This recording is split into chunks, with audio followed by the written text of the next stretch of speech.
ভারতের পশ্চিমবঙ্গের সাম্প্রতিক বিধানসভা নির্বাচনে বড় ব্যবধানে পরাজয়ের পর অবশেষে নীরবতা ভাঙলেন অভিনেত্রী ও তৃণমূল কংগ্রেসের নেত্রী সায়ন্তিকা ব্যানার্জি।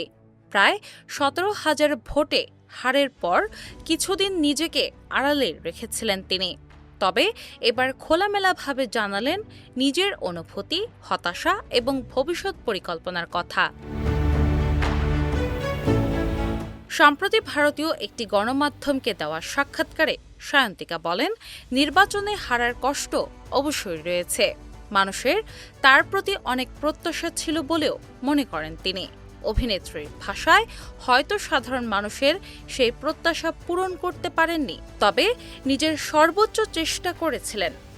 তিনি বলেন, খারাপ লাগা তো থাকেই, আমি চেষ্টা করিনি এমনটা বলবো না, নিজের সবটুকু দিয়েই কাজ করতে চেয়েছিলাম।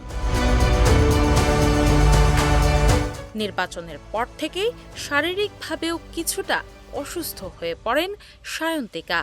গত কয়েকদিন ধরে জ্বরে ভুগছিলেন বলে জানান তিনি, যদিও বর্তমানে আগের তুলনায় অনেকটাই সুস্থ আছেন। এদিকে নির্বাচনের পরাজয়ের পর চলচ্চিত্র নির্মাতা রাজ চক্রবর্তীর রাজনীতি ছাড়ার ঘোষণা দিয়েছেন। ফলে সায়ন্তিকাও রাজনীতি থেকে সরে দাঁড়াবেন কিনা সেই প্রশ্ন উঠেছে বিভিন্ন মহলে। তবে এ বিষয়ে এখনই কোনো চূড়ান্ত সিদ্ধান্ত জানাতে চাননি তিনি।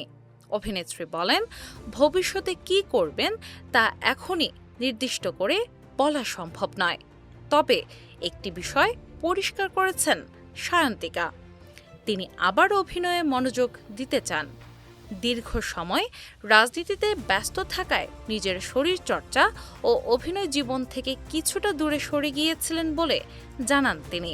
এখন আবার নিজেকে ক্যামেরার সামনে দাঁড়ানোর মতো করে প্রস্তুত করতে চান। সায়ন্তিকার কথায়, জীবন তো থেমে থাকবে না, একটা পরাজয় মানেই সব শেষ হয়ে যাওয়া নয়। অভিনয়ই আমার আসল পরিচয়, আমি আবার সেই জায়গাতেই মন দিতে চাই। উল্লেখ্য, ২০২৪ সালের উপনির্বাচনে তৃণমূল কংগ্রেসের প্রার্থী হয়ে জয় পেয়েছিলেন সায়ন্তিকা ব্যানার্জি। তবে এবারের নির্বাচনে বরানগর কেন্দ্রে তার লড়াই কঠিন হয়ে ওঠে। শেষ পর্যন্ত বিজেপি প্রার্থী সজল ঘোষের কাছে ১৬,৯৫৬ ভোটের ব্যবধানে পরাজিত হন এই অভিনেত্রী। ডেস্ক রিপোর্ট, বাংলা বাজার পত্রিকা।